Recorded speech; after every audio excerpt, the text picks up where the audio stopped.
In the fall of 1950, you have Gordon Ridings as a coach. You have, you think, a pretty good team. You lost, I think, two of the top three scorers, though. Norman Skinner, Sherry Marshall. Right. You have 5 lettermen or 6 lettermen back. What are you thinking this team can do? Well, I'm very optimistic because I've watched Jack Molinas play. He was now coming in as a sophomore. He was an extraordinary player in the city. And I think that the way our team was developing with Tom and myself in the backcourt, and Bobby Reese and Tom Powers, and Jack Molinas in the front, and John Azery as the sort of the pivot, that made sense to me. It's a very balanced team with a lot of strong driving, good defensive players. And then it was a question of what would happen about Molinas. Well, I knew we were going to have a good team. We had a pretty good team the year before, and I knew this team was going to be much better. We had Molinas coming in. And then I knew Alan Stein was going to play, who I felt should have played more the year before. And I'm pretty confident of breaking the starting lineup myself, to tell you the truth. The interesting thing about Molinas was whether Gordon Ridings was going to let him play regularly. That was a very interesting question. Jack was somewhat undisciplined, even in his youth. We won't talk about that. But there was some question whether he would be under Ridings. Ridings was a very strong disciplinarian and a structured teacher and a great coach, great in fundamentals. Jack was not given to, fundamentals. He was a freewheeling, extraordinarily talented, maybe the best player in New York City high school ball when he came to Columbia. And I was sort of interested to see what would happen. It was team, it was control, it was defense, it was not throwing the ball away, it was weaving, it was don't take long shots, always go for the shorter shot. It was a whole thing that he was very successful at. Gordon Ridings was a wonderful coach. I mean, I came out of a high school where I didn't get very much coaching, and to come here, I spent, freshman and sophomore year learning how to play basketball really well. So it was great. But the question is, what about Jack? Jack wanted to play, and he was a great player.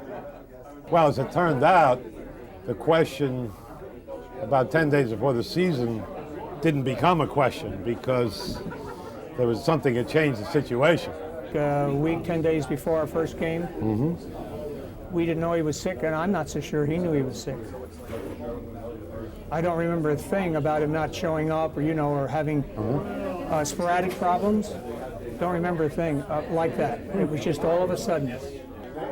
Well, when Gordon had his heart attack, and Lou, who none of us knew that well, really had to step in.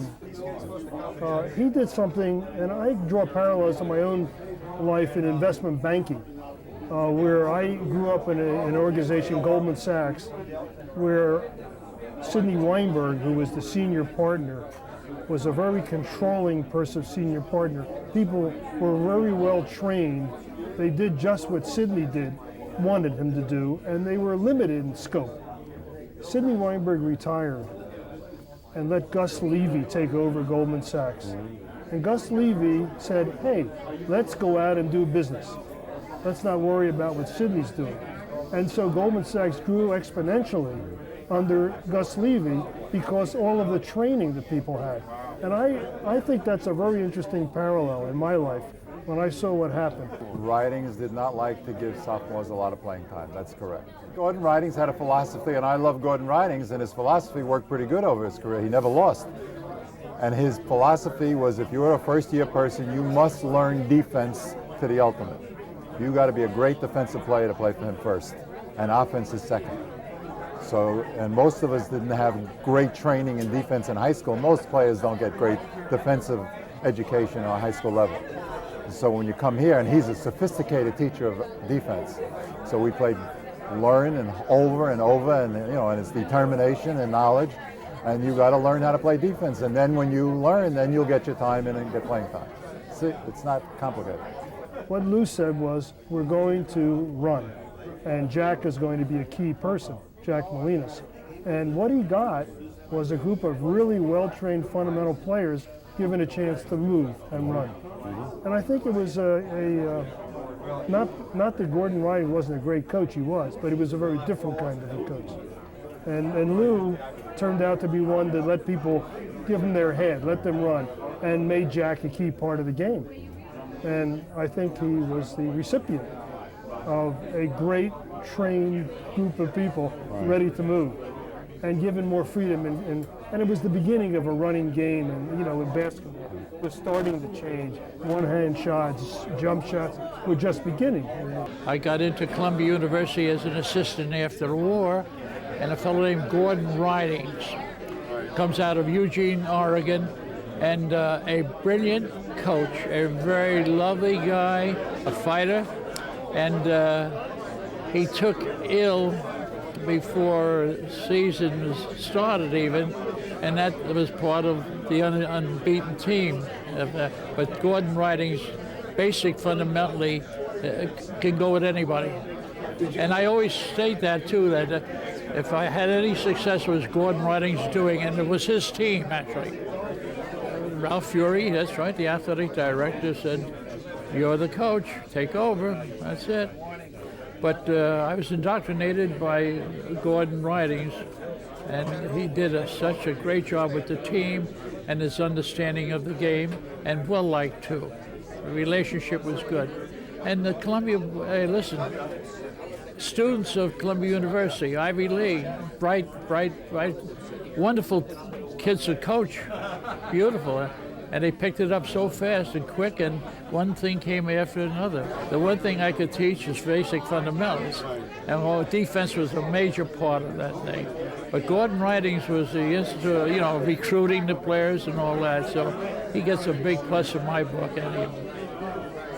A lot of guys who played on the 51 team think that you gave Jack Molinas more playing time than Ridings would have done, because Gordon was a traditionalist who didn't believe in starting sophomores.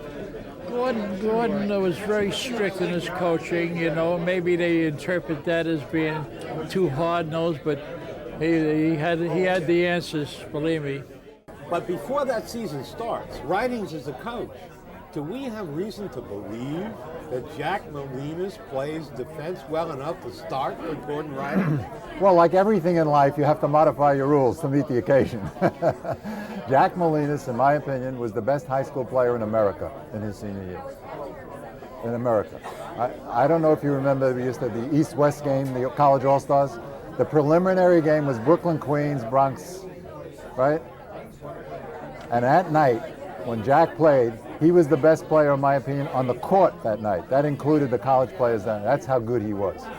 Now, with that type of offense, he can wait for him to catch up on his defensive abilities. So you thought there was a chance Ridings might start him anyway? Oh, I was convinced he would start him. Okay. Ridings is a very intelligent man. Now, how could he not start him? It's not like we had an overwhelming big man he had to beat out. You have a team with at least, for sure, one real good player. Preseason. No, well, coming in, Yeah, John. your captain. Yeah, John. Oh yeah, no question. Yeah, We knew Reese and Stein were good. yeah. I guess I was a mainstay because I had played a good deal in my junior year, but I wasn't a franchise player. I was always the best shot in the team, but I didn't take that many shots. And I guess that borne out with the statistics at the end of the year. But you also have to remember he was bringing in an up-tempo game with that talent. If you're going to bring an up-tempo game with a lot of fast breaking, how could you get a better man than Jack Molinas, a big man who could rebound with one hand, and he's as fast as any other person. He's the man we look for in the middle on the break. He gets to the foul line, it's all over. I mean, he's the prototype player for the current pros, right? He was the Julius Erving before Julius Erving. Let him get to the foul line, and something good's going to happen. He's going to drop off with a guy underneath, or he'll take one step and a layup. Jack Molinas, who was a great player, as a sophomore, junior, and a senior, I know he was famous and infamous. It's Yeah, it is a shame that he wasn't a better person than because he was a great basketball player. You got from my experience with him, while we played with him, he was a great player and he was a good person. He was not a selfish ball player. He wasn't looking to get points for himself. The team came first. What happened to him after, that's a tragedy. That's a modern tragedy. But while he was here and we played with him, I mean, it was not a problem for anybody. There's no personal problems. We would not have had the team we had. That's a pretty strong statement because you don't know as the season goes on, and Jack might have quit if he didn't play enough. He was that kind of spontaneous person that might have been really unhappy because after all, he wants to play. He's a great player. Why is he sitting? I sat my whole sophomore year.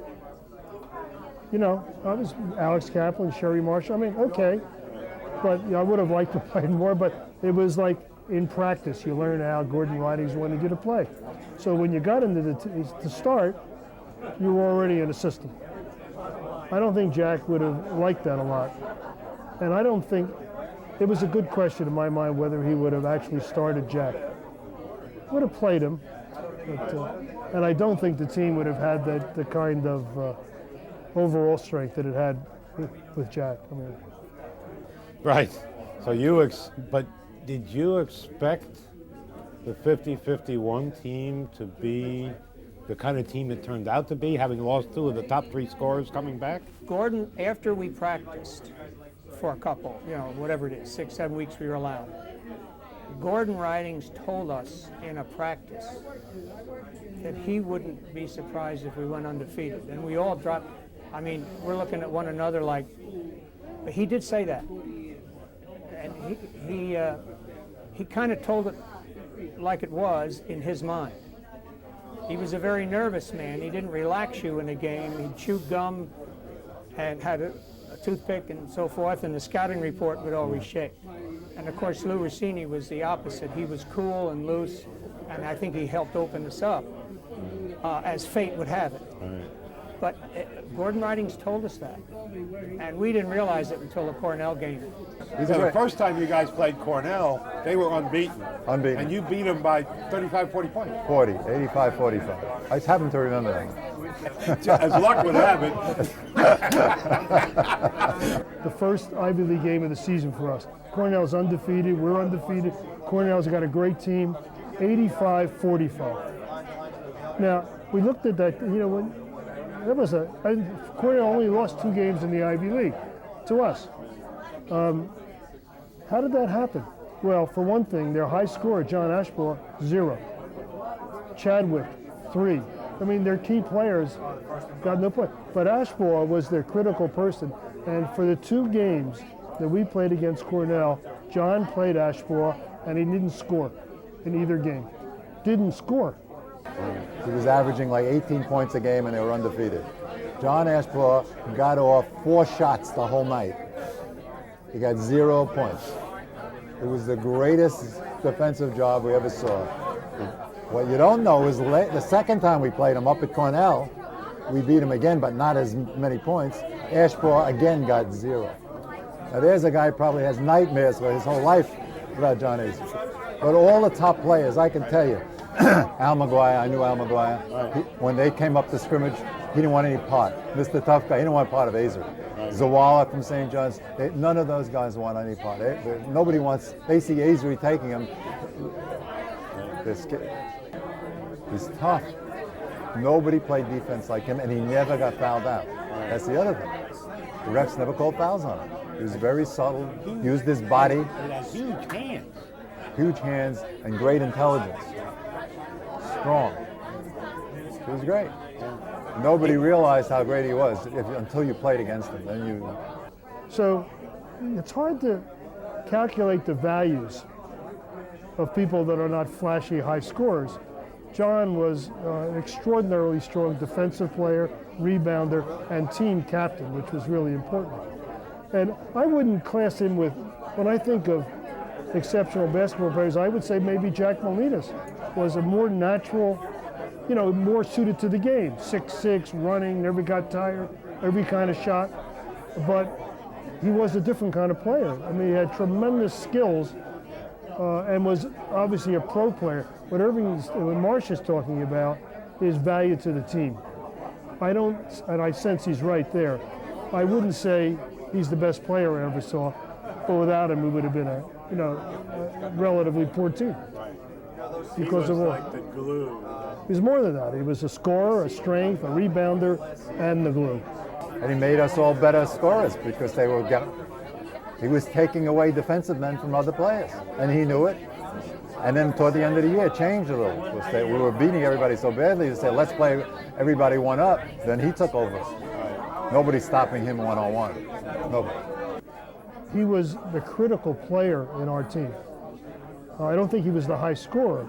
Maybe he was the second high scorer. But he was the critical strength of keeping things together and keeping it all working. And he had exceptional ability, defensive, offensive, team leadership. He was not flashy. He just did everything right. John Avery is a perfect anybody's kind of player. I mean, he was our man. There's no doubt about it. I mean, he was the key player on our team. Look at what happened the year before. He was the high scorer. They looked for him for all the points. Then we come into this season. Everybody, the defenses are ganging up on him. John was very content to take no shots in the game. So he was passing off all of us. It was a picnic for us in the beginning. The guys were sloughing off. We had easy shots. John, the defenses were gathered to John. We had the easy shots. If you look at the box scores starting the middle of the year, then they start paying attention to the other guys. Then John was one-on-one and his scoring picked up. But John, there is no better defensive player that I've ever seen in my life than John Avery. John Avery, tremendous. Columbia, tremendous. Yeah, Avery had huge hands. That's right. Huge hands. And good moves.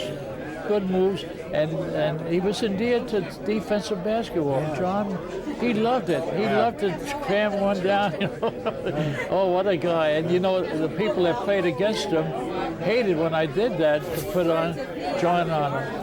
But he was interchangeable. He'll take any kind of situation, come out with a winner. As easy as all that. Well, John was a fundamentalist, and he wasn't flashy.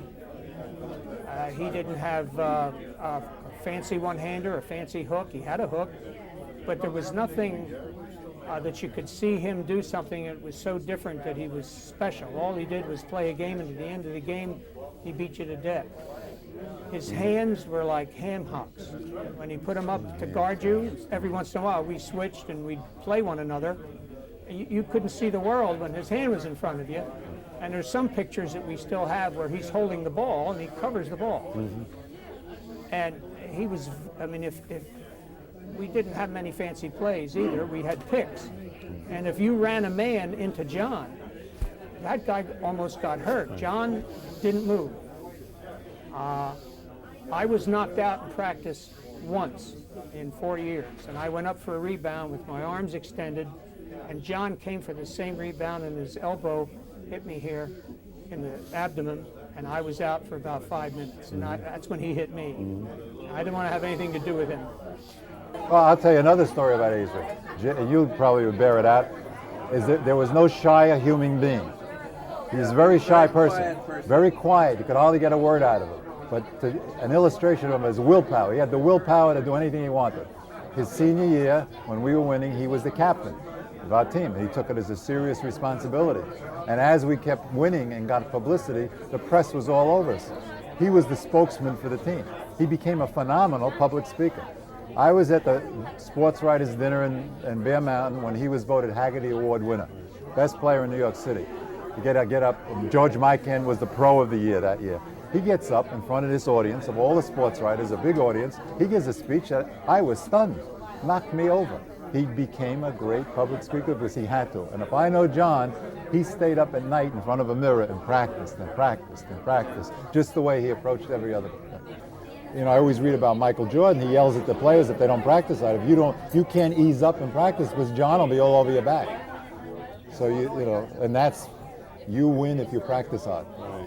That's right. That was another thing we had going for us. We had very tough, hard practices. A lot of wins are made in practice. You must have been 10, 12 games into the season before you Well, really. yeah, but we've had a tough 2 games at Tulane. And beating Amherst and the New York Athletic Club and Fordham, that was so-so. We knew we were pretty good preseason because we scrimmaged LIU with Claire B., Sherman White, and Eddie Gard. And of course they were prominent in the scandals later, but they were great ball players. And they had 2 referees. We played game conditions. It wasn't that we played short or long halves. The only thing that was different than a real game was the coaches could stop and teach. Something happened, they'd call timeout, and they could show us where we didn't do what they wanted us to do. But we beat LIU pretty good. Where was that? In our gym. In the University Hall, yeah. That helped us a little. Yeah, I remember that gym pretty well. Yeah. I can't tell you something on the inside, though. A couple of us found out before the scrimmage that the LIU players got room, board, tuition, books, and $25 a month. And that kind of moved us a little. I know it did me. I was kind of a little ticked off at that. But at any rate, we had a feeling that we had something after that scrimmage. In terms of the way the season played out, what was your toughest game? Toughest game to win?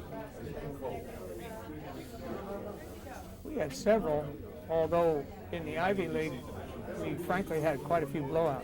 Yeah. And you don't get better in blowouts. Right. We had 2 tough games in Tulane. Right. Tulane had a very tall team. The only 2 games I didn't start. They started Frank. Right. And apparently they didn't scout too well because they didn't know I was left-handed. And when I came into the game, I had 2 or 3 quick drive baskets that kind of broke it open. I wondered why nobody was there, and they just didn't catch on. Anyway, we beat Tulane on 2 successive nights by something like 6 points. 5, 6, 7 points. Almost the same scores, 2 successive nights. That's not a blowout. I mean, that was a tough game. Right. Princeton always gave us trouble, and of course when you only win it by 1 point, and that was from Sullivan's steal. Right. I stole the ball first, and he called timeout. That's how we got the timeout. That right? Right. He says, "What are you doing?" And then he stole the ball. Right. Something Lou told us how to set up, and he stole it and won the game. Right. And even when we went down to play Princeton, which was after the Penn game, where we won the Ivy League at Penn in the Palestra, we played Princeton the next night. Right. We were way up by, 18 points or something in half, and we ended up only winning by like 8, something like that. Always have, Princeton's always good. They're well coached. They were tough. It seems to me that in those days, winning the Eastern League or the Ivy League did not guarantee you an automatic berth. It did. It did. It was an automatic berth. Oh, okay. Now, do you know how many teams were in the NCAA in those years? Dozen. 16 teams. So you're automatically in the quarterfinal. Right. That's right. By comparison today, right. That's right. When you played Illinois in the Garden,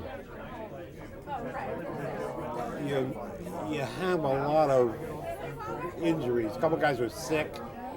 Seems to be somebody had the flu. The first game of the NCAA. Oh, I know the game well, unfortunately. Yeah, I'm sure you do. You probably played it over in your mind 100 times. Do you remember when you found out who your opponent was going to be? It's Illinois.